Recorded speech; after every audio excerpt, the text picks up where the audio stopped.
আসসালামু আলাইকুম বন্ধুরা, আশা করি সবাই ভালো আছেন। হাতে যদি থাকে মাত্র 5 মিনিট তাহলে দেখে নেই একটা মজাদার রেসিপি। লাচ্ছা সেমাই দিয়ে এই রেসিপিটি তৈরি করতে আপনার বেশি সময় লাগবে না। খুব কম সময়ে এই সুস্বাদু রেসিপিটি তৈরি করে ফেলতে পারেন। তাহলে চলুন রেসিপিটি শুরু করা যাক। প্রথমেই একটি প্যানে আপনি ঘি নিয়ে নিতে হবে। প্রথমে বাদাম এবং কিশমিশ, 4 ধরনের বাদাম এবং কিশমিশ আমি ভেজে নিচ্ছি। কিশমিশ এবং বাদামগুলো ভাজা হয়ে গেলে আমি আবার প্যানে ঘি নিয়ে নিলাম এবং ঘিতে কিছু লাচ্ছা সেমাই ভেজে নিচ্ছি। হালকা ভাজা দিতে হবে, বেশি ভাজতে হবে না।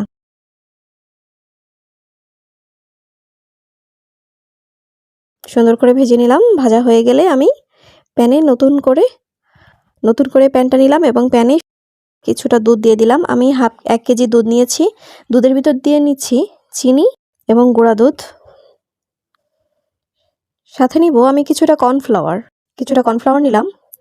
2 টেবিল চামচের মতো কর্নফ্লাওয়ার নিয়ে এটাকে নেড়ে নিচ্ছি ভালো করে নেড়ে নিচ্ছি ঘন হওয়া পর্যন্ত।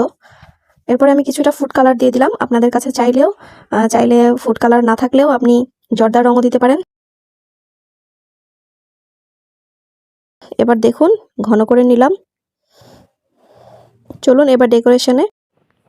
ফার্স্টে আমি একটি বোল নিয়ে নিলাম।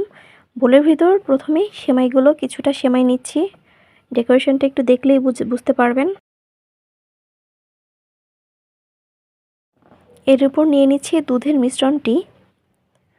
ঘন করা মিশ্রণটি অল্প অল্প পরিমাণে দিয়ে দিচ্ছি। ভিডিওটি লক্ষ্য করলেই বুঝতে পারবেন কিভাবে দিচ্ছি।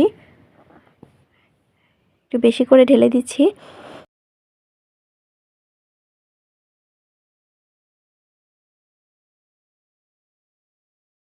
এভাবেই আস্তে আস্তে সেমাইয়ের লেয়ারটা দিচ্ছি।